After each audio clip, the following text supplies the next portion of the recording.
Cecilie Fredriksen arrived at Norse Shipping amid a blaze of flashbulbs today. In a rare public speaking engagement, John Fredriksen's daughter was joined centre stage by a panel of young guns which included fellow Norwegian shipping A-lister Thomas Wilhelmsen.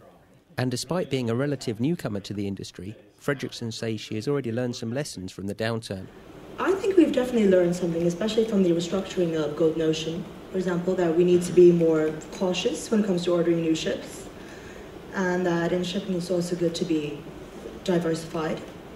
I think it's a big matter of discipline. I think regardless of how many experiences you've had, when you're, say, experiencing an upturn as you did in that cycle from, say, mid-2000 up to 2008, everyone gets somewhat colored about that situation, and I think you're inclined to take much more risk, even though if you've experienced downturns before.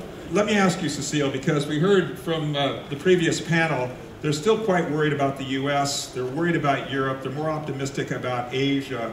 How do you see the global recovery that we're seeing right now? Are you very concerned, and how are you seeing the recovery in shipping, which is very uneven? Actually, we're more optimistic about the US. As you know, they're all hardworking people and very adaptable and flexible, and it seems to recover quicker than other economies.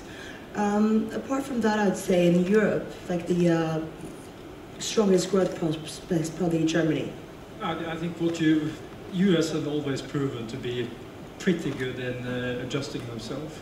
And I think one of the big questions will be how much of a consumer-driven economy will countries like China become, rather than an export country.